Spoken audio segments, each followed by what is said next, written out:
é o nosso Deus. Jeremias capítulo 9, verso 23 e o verso número 24.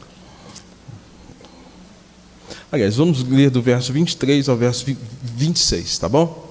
Jeremias 9, 23 a 26. Vamos lá? Vamos lá? Assim diz o Senhor: não se glorie o sábio na sua sabedoria, nem o forte na sua força, nem o rico nas suas riquezas. Mas o que se gloriar, glorie-se nisso, em me conhecer e saber que eu sou o Senhor, e faço misericórdia, juízo e justiça na terra, porque destas coisas me agrado, diz o Senhor. Eis que vem dias, diz o Senhor, em que castigarei a todos os circuncidados, juntamente com os circuncisos, ao Egito e a Judá e a Edom, e aos filhos de Amon e a Moabe, e a todos os que cortam os cabelos nas têmporas e habitam no deserto, porque todas as nações são incircuncisas, e toda a casa de Israel é incircuncisa de coração. Amém. Senhor Deus nosso Pai, rogamos que Teu Santo Espírito, que nos trouxe a revelação da palavra, ou a palavra revelada, nos dê entendimento daquilo que está escrito, da história, dos eventos, dos personagens, e que possamos aprender, ó Deus, com os seus erros, mas também com os acertos, mas aprender também com o mover do Senhor, sempre desejando ter o seu povo de volta, ter a sua nação de volta, ter aqueles os quais lhe pertence, ó Deus, na Tua presença. Ó Deus, dá-nos entendimento, ilumina nossa mente para compreender a Tua palavra nesta manhã. Assim oramos e agradecemos em nome de Jesus. Amém. Amém. Irmãos, o tema desta manhã é glorie-se no Senhor. Glorie-se no Senhor. A Nilza leu o texto aqui de 2 Coríntios capítulo 10, e no verso 17, se você se lembra, na leitura aqui anterior, diz assim: aquele, porém, que se glorie, glorie-se no Senhor. Nós lemos esse texto. E esse texto de Jeremias, ele vai chamar a nossa atenção exatamente sobre isso, né? Então, por isso o tema glorie-se. O que é gloriar? Nós vamos ver isso aí, tá bom? Diz o texto: assim diz o Senhor: não se glorie o sábio na sabedoria, nem o forte na sua força, nem o rico nas suas riquezas. Mas o que se gloriar, glorie-se em me conhecer e saber que eu sou o Senhor, e faço misericórdia e juízo e justiça na terra. Porque destas coisas, Deus está dizendo, eu me agrado, diz o Senhor. Aí lá no finalzinho fala: porque todas as nações são incircuncisas de coração. A circuncisão era um sinal de aliança com Deus.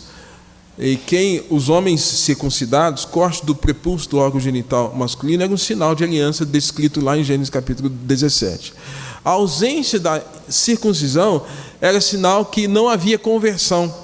Se não havia conversão, não havia aliança.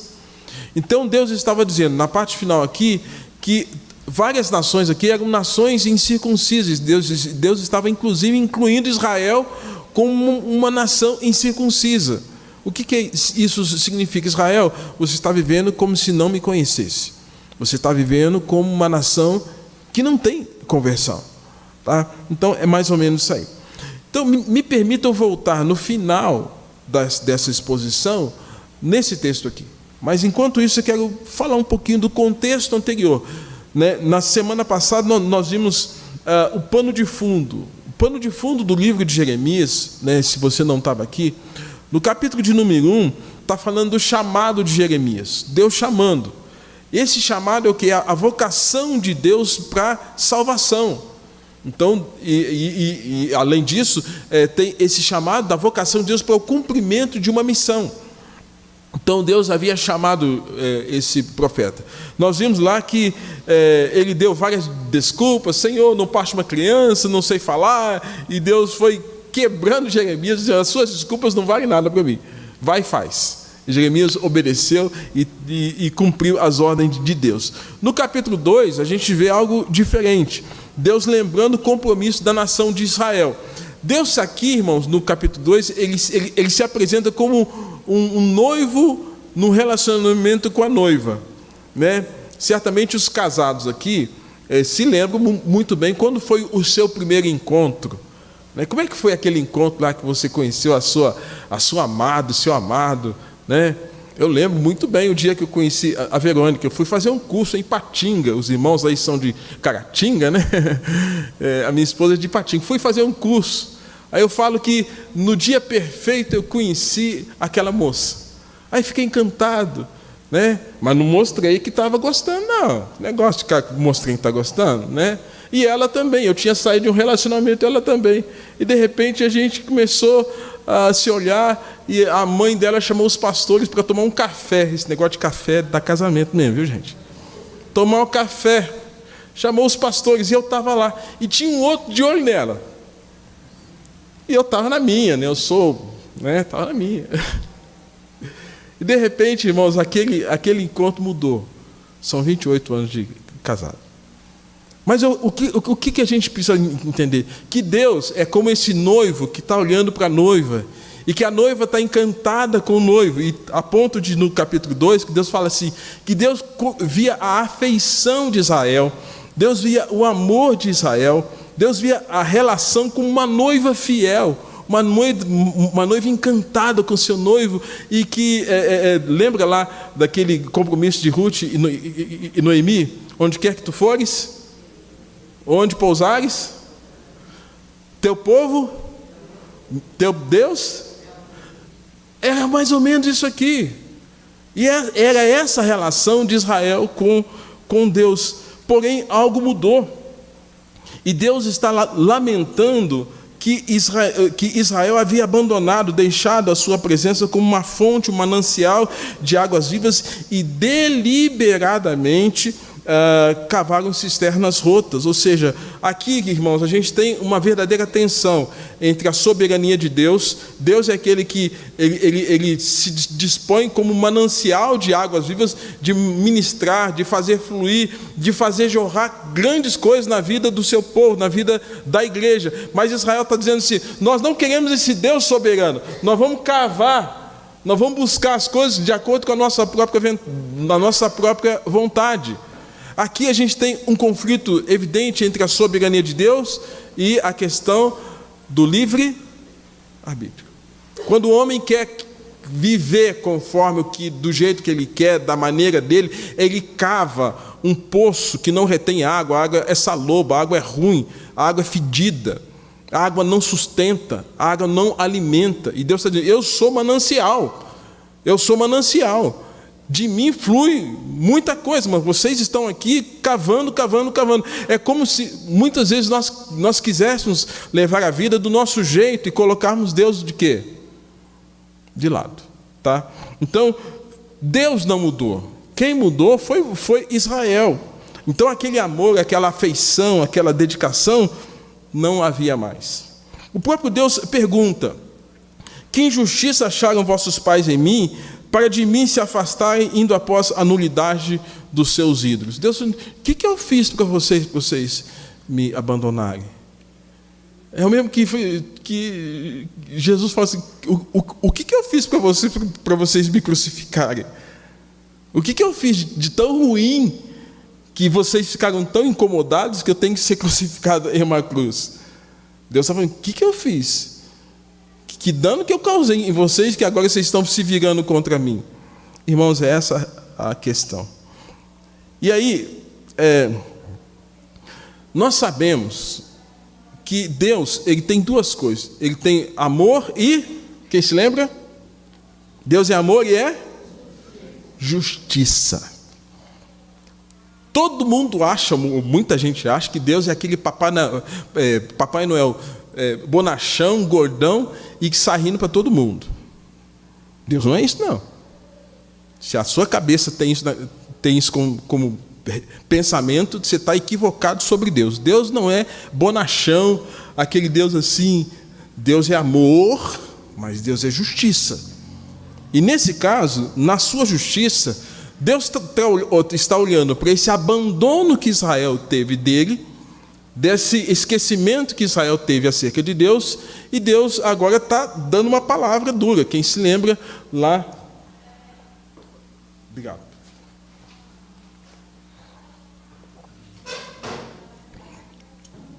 Quem se lembra lá de Hebreus, que fala que Deus disciplina ao filho que ama. Deus corrige a quem ama. Então Deus precisava corrigir Israel. Irmãos, e aí Deus está falando algumas palavras muito duras, muito pesadas. Certamente nenhum de nós falaríamos isso uns com os outros, mas Deus falou com seu povo. No capítulo 3, Deus nomeia o comportamento desse afastamento que Israel estava tendo de Deus de prostituição.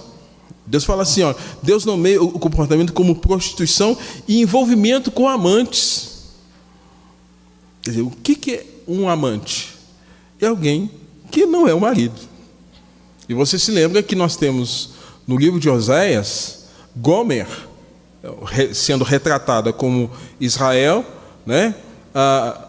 Oséias como o próprio Deus, e Gomer, essa mulher que foi tirada da prostituição, e Deus manda que Oséias se case com ela para dignificar, para restaurar, para ressignificar, para salvar, para dar um nome, para dar um status, para dar um vigor, para dar uma honra para aquela mulher. E Gomer somos nós.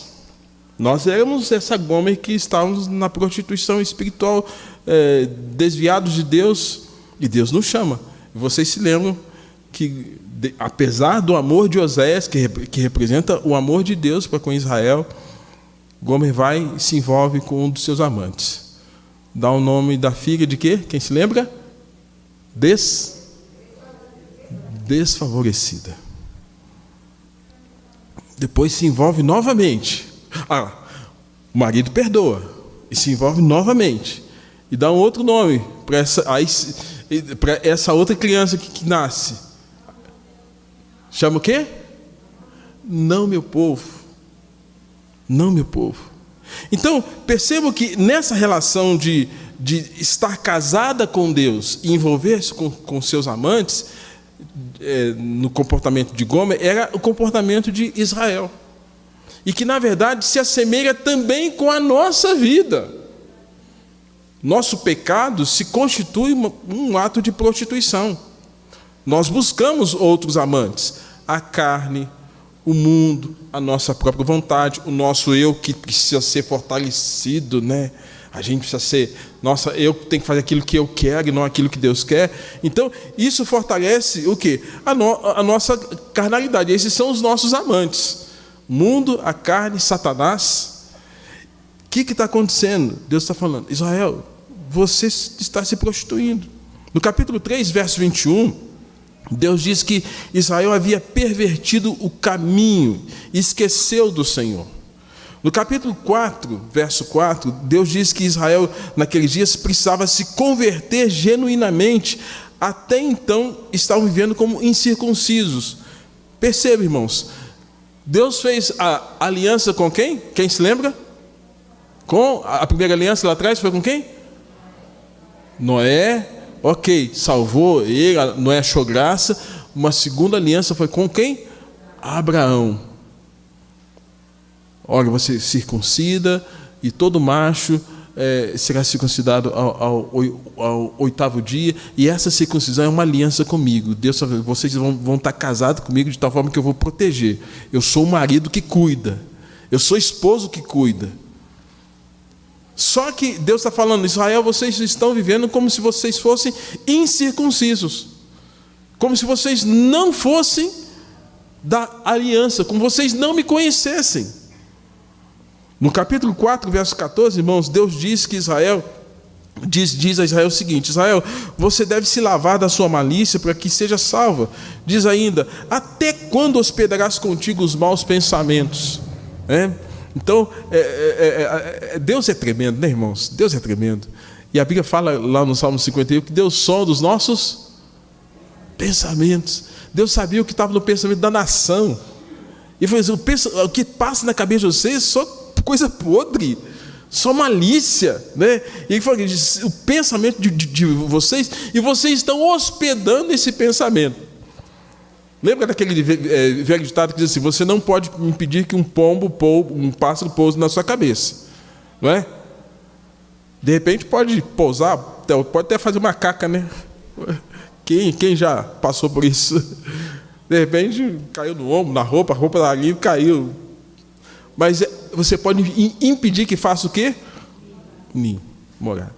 Maus pensamentos. E Deus está falando, vocês estão hospedando. Hospedar o quê? É abrigar e dar acolhida. Não. Eles estavam dando voz a essas coisas. Lá no capítulo 5, verso 30, Deus está trazendo uma denúncia, né? E eu fico pensando nessa denúncia lá e nessa denúncia aqui hoje, século 21, ano 2021. Diz assim, coisa espantosa e horrenda se anda fazendo pela terra. E que coisa espantosa e horrenda estava acontecendo naqueles dias do profeta Jeremias. Primeiro, os profetas estavam profetizando falsamente. Segundo, os sacerdotes dominavam de mãos dadas com eles. Terceiro, o povo gostava. O povo estava gostando daquilo. Então, Deus está fazendo uma denúncia dura. Profetas e sacerdotes. Profecia. Os profetas, irmãos, naquele contexto do Velho Testamento, eles tinham que receber uma palavra de Deus e falar assim, Deus está dizendo isso, e ponto. E não trazer nenhuma impressão dessa palavra, apenas transmitir, seriam os porta-vozes da palavra do Senhor. Só que os profetas não estavam fazendo isso. Deus não estava falando, ou Deus estava falando uma outra coisa, e os profetas estavam falando tudo aquilo que Deus estava dizendo, que não era para falar. Hoje, por exemplo, salvação é pelas obras ou pela fé? Aí chega alguém e fala assim, você tem que fazer correntes, tem que fazer isso, aquilo outro. Isso aqui é o quê? É salvação pelas obras. Isso é profecia bíblica? Isso é falsa profecia. Então, como nós tínhamos lá atrás, hoje nós temos muitos falsos profetas que estão enganando o povo. E diz aqui, muitos sacerdotes que dominam. Sacerdotes que dominam. Irmãos, povo de Deus é para ser liderado. Povo de Deus não é para ser dominado. Domínio é para animal. Quando Deus falou para Adão, para povoar a terra e cuidar da terra, Deus falou acerca dos animais de dominar. Mas com homens e mulheres a gente lidera, influencia de maneira positiva, com valores, com princípios, com ética. O que estava acontecendo? Os sacerdotes estavam o quê? Dominando. E no aspecto sociológico, irmãos, hoje a gente está vivendo um tempo em que há uma predominância do princípio do domínio, e não da influência, e não da liderança do livre pensamento. Eu sou completamente contrário a pôr cabresto nas pessoas. As pessoas têm que ser responsáveis por aquilo que elas falam e fazem. Elas têm que ter liberdade. E nesse caso, o que está acontecendo? Os sacerdotes estavam dominando o povo. A gente teve no período da Era das Trevas uma predominância de tal forma que esse domínio dos profetas e sacerdotes, digamos assim, no período da Era das Trevas, aí eu denomino entre o terceiro século até o período da Reforma, onde qualquer coisa que se falava contra a igreja era alvo de fogueira. Ou valores da fé que eram verdadeiros, né? Quantos bispos foram mortos porque o compromisso deles era dizer, não, é Jesus que salva, não é a igreja que salva. Não são os papas, não são os clérigos, porque esses homens tinham compromisso com a verdade. E nesse caso, irmãos, naquele tempo, os sacerdotes estavam dominando com mão forte. E Deus está dizendo, é coisa espantosa e horrenda que eu estou vendo que está acontecendo na terra. Até aqui, irmãos, houve dois momentos em que Deus apela para que voltassem, se lembrassem do passado.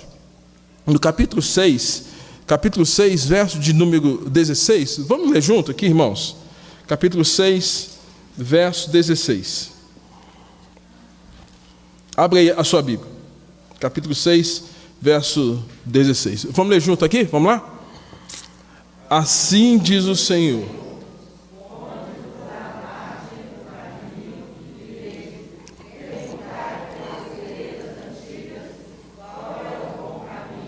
mas eles dizem, não.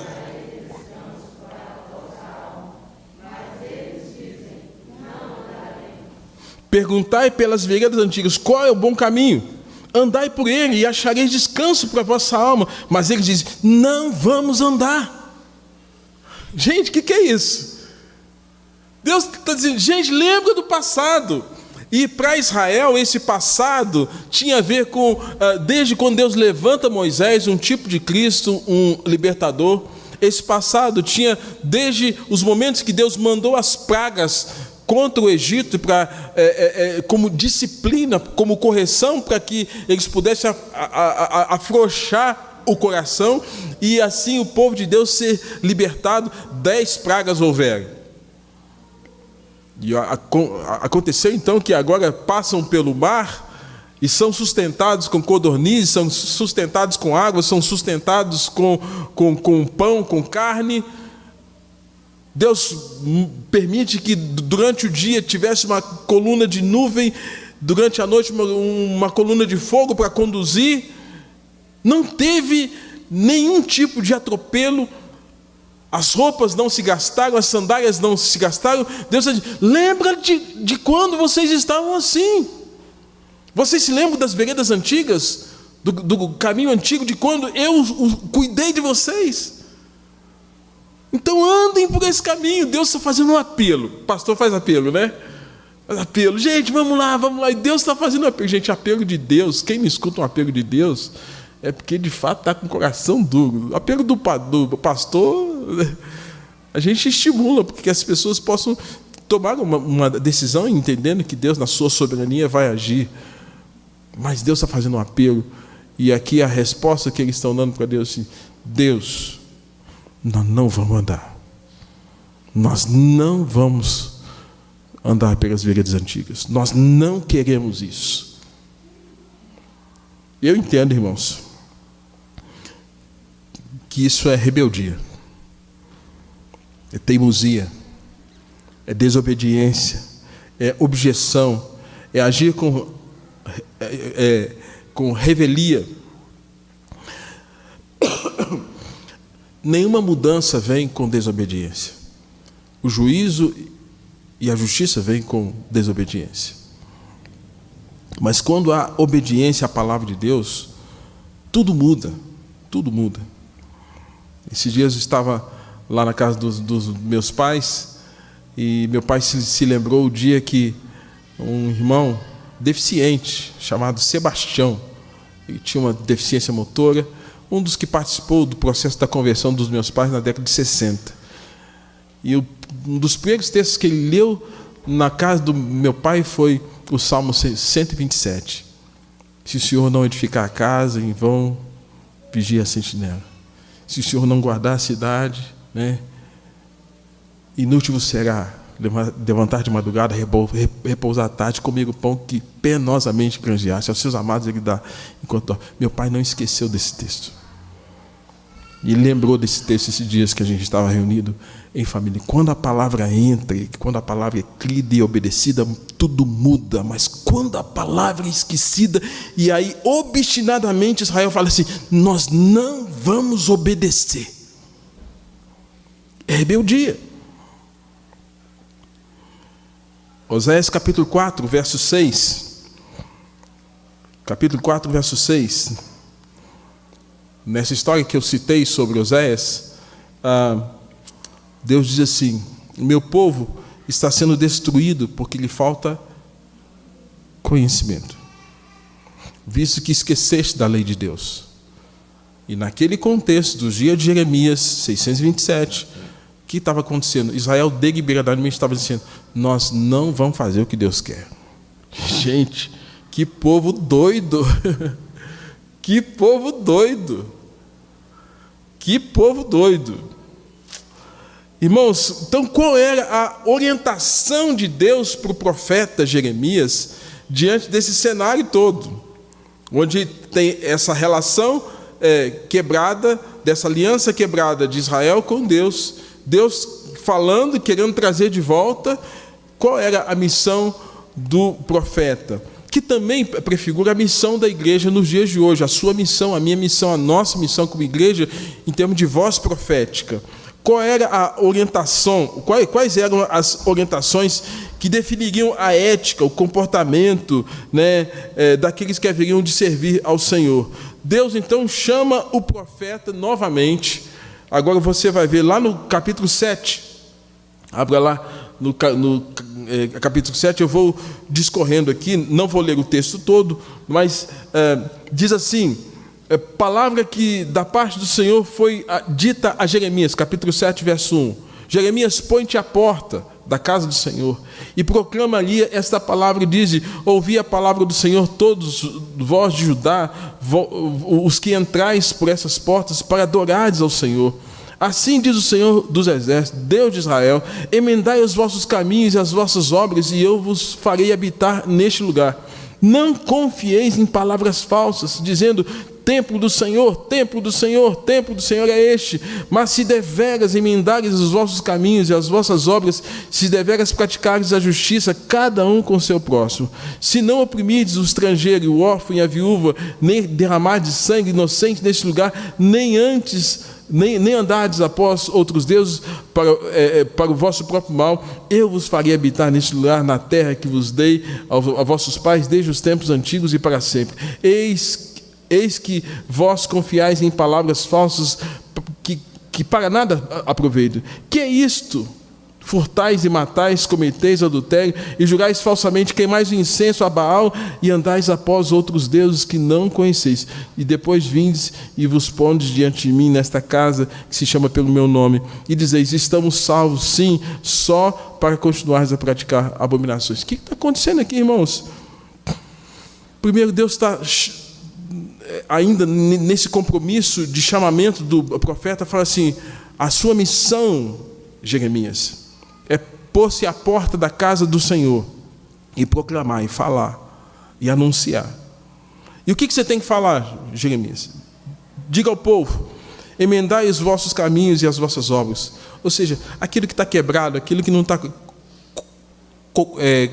correto, ajuste, acerte, emendai. Ele fala: gente, não confieis em palavras falsas, e dizendo: templo, templo, templo é o templo do Senhor. Aqui, irmãos, é estranho a gente pensar nisso. Há uma descrição em paralelo que na região de Silo, ou Siló, como queiram, num confronto em que os israelitas estavam com os filisteus, eles pararam num ponto onde eles começaram a quase que ter uma idolatria em relação ao templo.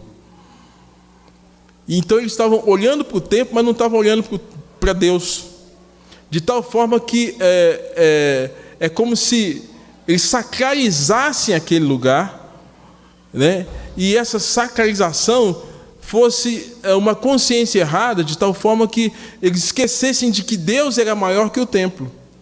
Eles estavam mais preocupados em estarem no templo e serem assegurados com o lugar do que serem protegidos e cuidados pelo Senhor. Por isso que nós temos essa descrição aqui: não confieis em palavras falsas, dizendo templo, templo, templo. Nós poderíamos traduzir isso: igreja, igreja, igreja. Por que está acontecendo isso? Irmãos, nós estamos aqui abrigados num lugar físico, mas não é o lugar físico que nos protege. Eles estavam confiando no lugar físico. Quem protege, quem cuida é Deus. Quem salva é Deus. Quem perdoa é Deus. Quem trata é Deus. Eles estavam dizendo templo, templo. E aí Deus está dizendo, olha, denuncie essas questões, né? E ainda diga a eles que pratiquem a justiça cada um com o seu próximo. Então Deus mostrando o que a gente chama de ortopraxia, a praxis da vida cristã, a praxis da vida coletiva, a praxis dessa relação que nós temos que ter uns com os outros. Pratiquem a justiça com o seu próximo. Isso significava que cada um devia não viver por si mesmo, mas olhar o próximo, né? Porque eles estavam vivendo sem amor, sem compaixão, sem atenção, sem misericórdia, como que cada um por si e Deus por todos, né? Ele está dizendo, não oprimas o estrangeiro e o órfão e a viúva. Por exemplo, a minha filha hoje, as minhas 2 filhas são estrangeiras em terra estranha. Eu quero que elas sejam mal cuidadas lá? Não quero. Eu espero muito em Deus que sejam bem tratadas, bem cuidadas, elas são estrangeiras. E se o estrangeiro chegar na nossa casa? Se o estrangeiro chegar na nossa igreja? Se o visitante chegar na nossa igreja? Ele para nós, é um estrangeiro até então. Como é que nós estamos cuidando dos nossos estrangeiros, né? Como é que nós estamos cuidando dos nossos órfãos, das viúvas, né? Deus está falando, olha, pratiquem a justiça, não oprima o estrangeiro, não oprima o órfão, não oprima a viúva, não derramem sangue inocente, não ande em busca de outros deuses, né? Vocês têm depositado a sua confiança em palavras falsas, vocês roubam e matam, cometem adultério e se cultuam a Baal. Gente, essa era a missão de quem? De quem? Quem era o profeta? E hoje, quem são os Jeremias? Quem são os Jeremias? Israel estava ofendendo o culto, Israel estava oferecendo culto à rainha dos céus. No nosso contexto de Brasil, né, quem aí já morou no litoral, a Nilza já morou, né, em Vitória, ali, né? Não sei quem mais aqui já morou. A gente sabe que todo final de ano um povo vai para a praia, esse ano talvez não teve com tanta incidência, e oferecer flores e barcos para quem? Quem? Iemanjá. Lá atrás, a rainha do mar era uma deusa chamada Astarote, ou Azerá. O que estava acontecendo? Gente, presta atenção no que eu vou falar, presta atenção aqui. O povo judeu, o povo hebreu, o povo da aliança, estava fazendo o quê? Ao invés de adorar a Deus, o Yahvé, o Deus da montanha, o El Shaddai, o Deus da justiça, o Deus da paz, né? Eles estavam dando as costas para Deus. Deus, só fica aí que a gente vai oferecer culto para quem? Se fosse no contexto de Brasil, Iemanjá. Para pensar nisso.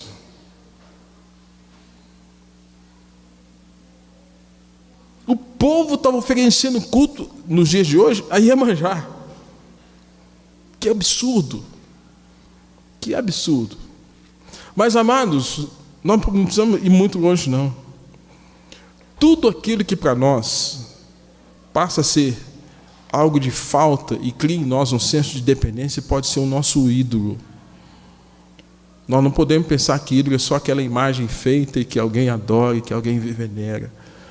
Tudo que a gente começa a sentir muita falta, que cria em nós um senso de dependência, pode se tornar um ídolo. Uma pessoa, um carro, uma situação, um celular, um monte de coisa. Uma bebida, pode se tornar um ídolo. Às vezes a gente vê a coisa de maneira mais monstruosa, mais aberrante, mas coisas podem fazer com que as pessoas se tornem idólatras. E vejam vocês no verso 10 do capítulo 7, que Deus está assim, pois vocês vêm diante de mim nesta casa, que se chama pelo meu nome, Templo de Jerusalém, e dizeis, estamos salvos, que é o que nós temos lá no verso de número 10. Vós pondes diante de mim nesta casa, que se chama pelo nome, e dizeis, estamos salvos. Então, a confiança deles era a proteção onde? Onde? E não em quem? Em Deus. A proteção era o lugar, e não Deus. O questionamento de Deus, irmãos, foi: será que essa casa que chama pelo meu nome se tornou um covil de salteadores? Jesus também disse isso no contexto do Novo Testamento. Você se lembra em Lucas capítulo 19, verso 45 e 46? Depois, entrando no templo, expulsou os que ali vendiam, dizendo-lhes: está escrito, a minha casa será chamada casa de oração. Aí, chamando a atenção daqueles que haviam transformado a casa do Senhor em covil de salteadores. Casa de Deus, lugar de oração, de busca, de quebrantamento, de ouvir a sua palavra, a sua mensagem. Covil, refúgio de ladrões, salteadores, local destinado à prostituição, antro de maldades, fossa, gruta. Dá para perceber, irmãos, amor e justiça. Deus ama, mas o Deus justo está irado. Deus justo está irado. E já tem quase mais de um mês e meio que eu estou lendo o livro de Jeremias, vou e volto. Deus, será que o Senhor está irado com a nossa geração? Será que o Senhor está irado com essa geração dos nossos dias? Já morreram mais de 2.500.000 pessoas com Covid. 2 milhões, no mundo todo. Nosso país, se a estatística não for errada, mais de 250 mil, alguma coisa assim. E, amados, morte, para o crente, preciosa é a morte daqueles que morrem no Senhor. Mas a morte também é punição, é flagelo. E se a gente olhar no livro de Apocalipse, nos tempos do fim, vai haver muita morte. E o questionamento que você tem que ter é se Deus não está com o cálice da sua ira já transbordando. O cálice da ira de Deus. O que é isso? Esgotou. E agora Deus está indo para a reta final. A reta final implica a ira de Deus, mas também o amor de Deus. Esse amor de Deus, você se lembra lá que no livro de Efésios, capítulo 5, quando fala de Jesus em relação a ser o marido, né, o cabeça, que ele faz algumas coisas com a sua igreja. Ele adorna, ele trata das suas rugas, ele trata das suas imperfeições, de maneira que essa igreja esteja gloriosa, sem mancha, sem ruga e sem o quê? Defeito. Irmãos, se a ira de Deus se manifesta, é para trazer o seu povo de volta, santificado, quebrantado. É trazer o povo de volta aquele primeiro amor, aquela afeição inicial que o próprio Deus disse lá no capítulo 2. Então, o que a gente encontra aqui? Deus está irado? Deus está irado com a nação de Israel. E Ele quer que se lembrem do que havia acontecido em Siló, como eu citei há pouco. O que aconteceu em Siló? Israel foi enfrentar os filisteus. Porém, Israel vergonhosamente foi derrotado, havendo a morte primeiro de 4.000 homens. Então, os anciãos de Israel se perguntavam: por que nos feriu o Senhor para que venha no meio de nós e nos livre das mãos dos nossos inimigos? O que aconteceu? Por que o Senhor não nos livrou? Nós perdemos 4.000 pessoas. Então, Ofni e Finéias, que eram filhos de Eli, trouxeram a arca da aliança. O povo ficou eufórico: a arca está conosco, né? Houve voz de júbilo. Os filisteus ficaram espantados com aquilo. Mas no segundo enfrentamento, irmãos, o que aconteceu? Apesar da arca, novamente os filisteus vencem a batalha, e agora não mais 4.000 pessoas morrem, mas 30.000 pessoas morrem, são mortos, e isso foi motivo de grande vergonha para Israel. O que aconteceu aqui? Apesar da arca, a arca era um sinal da presença de quem? Apesar da presença apesar do sinal da presença de Deus, Deus não impediu que houvesse derrota. Apesar da presença de Deus, Deus permitiu que o inimigo viesse.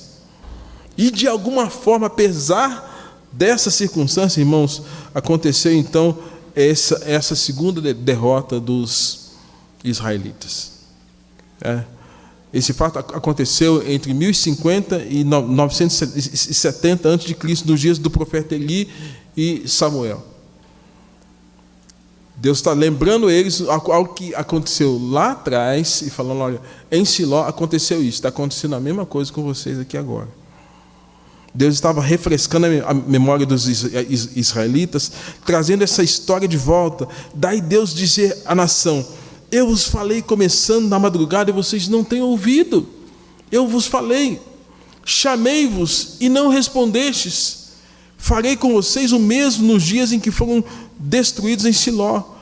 Qual foi a causa dessa derrota? O povo fez de Siló um amuleto, idolatravam o lugar e esqueceram do Senhor. Qual a orientação de Deus para o profeta? Tu não intercedas por este povo, nem me importunes, porque eu não te ouvirei. É um livro pesado, né? Deus está falando: Jeremias, não ora por eles. Eu não vou te ouvir, porque esse povo deu as costas para mim, está cultuando Iemanjá, está cultuando Astarote, está fazendo coisa errada, esqueceram de mim, esqueceram da lei, sacerdote, profeta, pastores, todos se esqueceram de mim. Não ore por eles. Gente, que coisa dura Deus falar uma coisa dessa. Irmãos, quando a gente faz um estudo expositivo como esse, não dá para a gente aplicar em cada detalhe do texto. Mas é importante você entender a história, que nessas histórias tem erros, tem acertos, tem ações de Deus, os quais Deus quer tratar, quer cuidar, e Deus está corrigindo e trazendo o seu povo de volta. E Deus está falando: olha, não intercedas por eles. Não interceda por eles. Deus culpa os sacerdotes e pastores e profetas daqueles dias. Capítulo 8, verso 11, dizendo assim: ó, os pastores curam a ferida do meu povo de maneira superficial, dizendo paz, paz, paz. Deus está chamando a atenção. A culpa disso são dos pastores, que curam superficialmente a ferida do meu povo, falando uma coisa que na verdade não é. Capítulo 8, verso 14, diziam: o Senhor decretou o perecimento e nos deu água venenosa porquanto pecamos contra o Senhor. No capítulo 8, verso 15, está assim: espera-se paz e nada há de bom, o tempo de cura e eis terror. Capítulo 8, verso 22, acaso não há bálsamo em Gileade, ou médico, porque pois não se realizou a cura da filha do meu povo. Você se lembra de uma música, acho que do Diante do Trono, fala assim: há um médico em Gileade, há remédio em Gileade. Lembra disso? Aí eles estão dizendo: não tem médico aqui. E quem era o médico? Era Deus. Mas eles não queriam médico. Quem era a cura? Era Deus. Mas eles não queriam a cura. E os sacerdotes ficavam curando superficialmente as feridas do povo. E a causa de todo esse desastre, irmãos, esse declínio, tem a ver com isso. Eu já estou encerrando. Quais eram algumas das fontes, das razões que levou o povo de Deus a passar por toda essa situação de declínio? Primeiro, Israel estava se gloriando em suas conquistas e não nas vitórias e lutas que Deus havia lutado por eles. Israel estava: nossa, tudo que nós temos, nós é que conseguimos. Não foi Deus tanto assim que ajudou. Amados, quem se lembra lá no livro de Atos, e Paulo também fala isso: nele existimos e nele nos movemos. Jesus fala, sem mim, exato, nós cuidamos de nós fazendo as coisas do nosso jeito. E aí quantas pessoas hoje estão vivendo dessa forma como a nação de Israel, gloriando-se com suas conquistas e não nas vitórias e lutas que Deus havia lutado por eles. Segundo, Israel estava confiando em sua própria força e não no Senhor, e não na força de Deus diante de seus inimigos. A alegria do Senhor é Deus que nos impulsiona, é Deus que nos move, é Deus que nos levanta. Eu confesso, irmãos, que nos dias de pior crise que eu estava de Covid, que foi agora entre o início de fevereiro, eu confesso que me deu um desânimo tão grande. Eu fiquei tão desanimado com a vida, desanimado com as coisas, desanimado do pastorado, fiquei desanimado, eu falei, meu Deus, o que é isso? O que é isso? Desânimo. Tem hora que não dá um desânimo de viver, de ficar casado, de cuidar, de ter filho, de casar, de trabalhar. Tem hora que não dá? Dá. Mas quem é que motiva a gente a seguir em frente? É Deus. Não na nossa força, não no nosso poder, mas no poder dele que vai nos impulsionando aí. Nós vamos falar que, como Paulo falou, né? Quando eu estou fraco, aí é que sou forte, porque o poder de Deus se aperfeiçoa na minha fraqueza, porque eu não sou nada, nós não somos nada. E quem vai nos impulsionar a viver e a fazer, nele vivemos, nele nos movemos, sem mim nada podeis fazer. Quem vai fazer isso? É Deus agindo em nós. Então, a vida encontra propósito quando nós temos Deus agindo em nós, de tal forma que nós caminhemos de acordo com o que Ele quer. E só que Israel, naquele tempo, está dizendo, a força é nossa. Terceiro, Israel estava confiando na sua riqueza, e não no Senhor, e não no rico presente de Deus, e não na riqueza de Deus. Irmãos, maior riqueza é Deus. Jesus falou assim, onde está o teu tesouro? Teu coração está no carro? É a sua riqueza? Está ali. E é seu Deus. Sua casa, a sua roupa bonita, o seu título, seu status, seu emprego, seu Deus está ali. Onde está o seu Deus, aí vai estar o seu. Mas se o nosso coração estiver em Deus, Pai, no Filho, no Espírito Santo, na sua palavra revelada a nós, vai ordenar todas as coisas da nossa vida. É pecado ter carro? Não. É pecado ter casa? Não. É pecado ter título? Não. Nada disso se torna pecado quando Deus é primazia na nossa vida.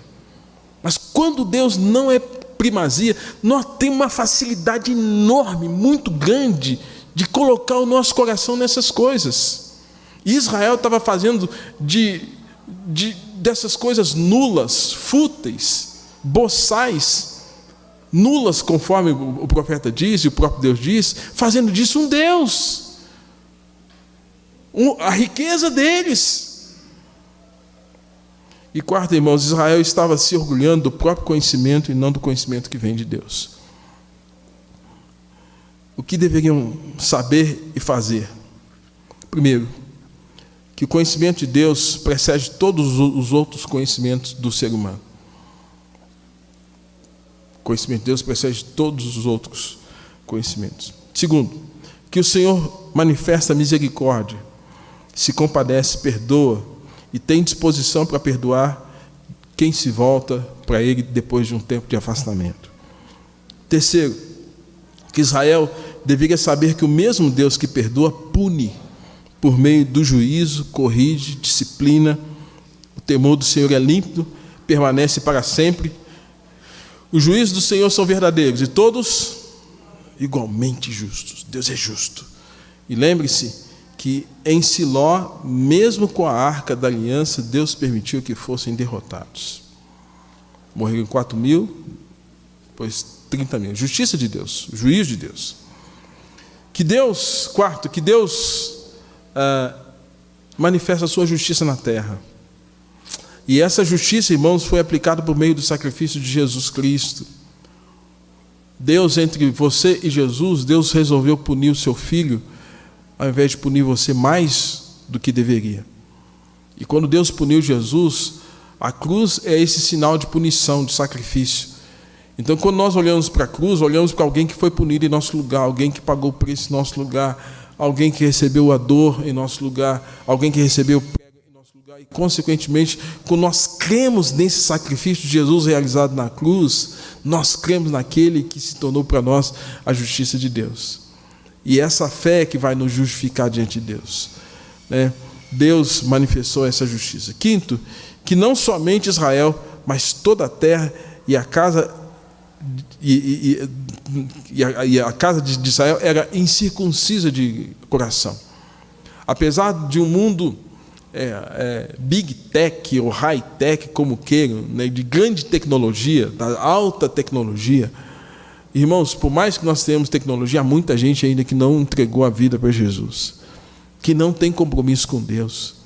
Hoje nós temos facilidade, né, de falar uns com os outros, mas hoje, mais do que nunca, há uma necessidade veemente, premente, que as pessoas se arrependam dos seus pecados, se voltem para Deus, tenham um coração circuncidado, uma aliança com Deus. Deus está dizendo, ao final do texto aqui, que a terra era incircuncisa. E me parece que hoje, nesse predomínio de um princípio filosófico ateu, esse princípio quer colocar Deus de lado, quer colocar o homem na frente, o Estado acima de tudo, e Deus ser esquecido. Um tempo difícil, em que você está sendo estimulado a abandonar Deus, a igreja, a fé, a palavra, para crer na ação do homem. Um tempo difícil, um tempo que muitos incircuncisos de coração estão propagando as suas mensagens, as suas propostas para levar o homem a andar por si só e ser dominado pelo próprio homem e não pelo Senhor. Concluo. Gloriar-se no Senhor. Volta o texto lá atrás. O verbo significa orgulhar-se, reconhecer que Deus é a legítima razão da existência humana. Deus é a legítima razão da existência humana. Gloriar-se é reconhecê-lo, é servi-lo, é amá-lo, é obedecê-lo, é adorá-lo, é temê-lo, é confiar e crer em seu poder e salvação, graça, misericórdia, justiça e juízo. Israel estava se gloriando por motivos errados e por isso se enfraqueceu, apostatou, tornou-se adúltera. Eles estavam se gloriando na própria sabedoria, estavam confiando na sua própria força, estavam confiando nas suas próprias riquezas, mas esqueceram também de buscar e conhecer o Senhor, esqueceram de recorrer à misericórdia do Senhor, esqueceram de reconhecer o juízo e a justiça de Deus e saber que Deus se agrada em manifestar juízo, justiça e misericórdia. Deus tem prazer em manifestar misericórdia, apesar de todo esse pecado, de toda essa rebelião que Israel estava tendo. Deus falou assim: eu trato com misericórdia. Amém, irmãos? Nosso Deus é misericordioso. As misericórdias do Senhor, a causa de não sermos consumidos, se renovam cada manhã. Senhor Deus, nosso Pai, obrigado, Deus, por esse momento de orar com a igreja, de expor esse momento de estudo da Tua Palavra. Pai, que Teu Santo Espírito traga a compreensão, o entendimento, a clareza e provoque em nós mudanças diárias, ó Deus, ajustadas à Tua vontade, que é sempre boa, perfeita e agradável, para que possamos andar na Tua presença. Perdoe, ó Deus, se temos andado como Judá e Jerusalém nos dias do profeta Jeremias. Perdoe, ó Deus, quando não temos, Senhor, como primazia. Perdoe quando buscamos outros deuses e fazemos de coisas as quais o Senhor coloca em nossas mãos objetos de idolatria. Perdoa o Teu povo e reanima-nos, ó Deus, para vivermos tão somente para a Tua glória e honra. e para tal qual Jeremias, denunciarmos o pecado dessa geração. E, ó Deus, de alguma forma, vemos o Senhor mudando a sorte e a vida de muitas pessoas. Assim nós oramos e nós agradecemos em nome de Jesus. Amém. Amém. Amém, irmãos. Deus assim nos abençoe.